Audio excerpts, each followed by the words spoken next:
புதுக்கோட்டை மாவட்டம் ஆலங்குடி அருகே சித்தி விநாயகர் கோயில் சித்திரை திருவிழாவை முன்னிட்டு நடைபெற்று வரும் ஜல்லிக்கட்டு போட்டியில் 750 காளைகள் பங்கேற்றன. புதுக்கோட்டை மாவட்டம் ஆலங்குடி அடுத்த நெம்மங்கோட்டை சித்தி விநாயகர் கோயில் திருவிழாவை முன்னிட்டு ஜல்லிக்கட்டு போட்டி இன்று காலை 8:30 மணியளவில் தொடங்கி நடைபெற்று வருகிறது. இந்த போட்டியை தமிழ்நாடு பிற்படுத்தப்பட்டோர் நலத்துறை அமைச்சர் மெய்யநாதன் கொடியசைத்து தொடங்கி வைத்தார்.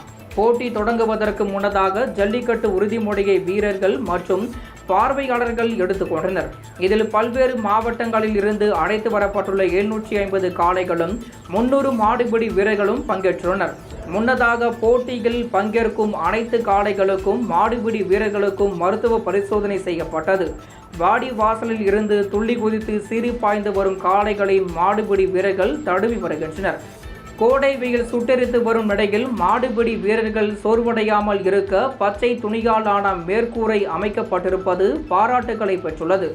ஜல்லிக்கட்டில் வெற்றி பெற்ற வீரர்களுக்கும் காளைகளின் உரிமையாளர்களுக்கும் மிதிவண்டி, கட்டில், பீரோ, மின்விசிறி, மிக்சி, குக்கர், கிரைண்டர், வெள்ளி மற்றும் தங்க காசுகள், ரொக்கப்பணம் உள்ளிட்டவை பரிசாக வழங்கப்பட்டு வருகின்றது. அதன்படி பாதுகாப்பு பணியில் 100க்கும் மேற்பட்ட போலீசார் ஈடுபடுத்தப்பட்டுள்ளனர்.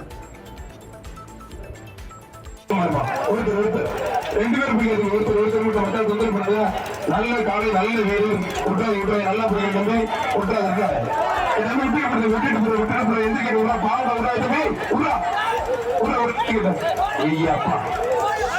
அதுவும்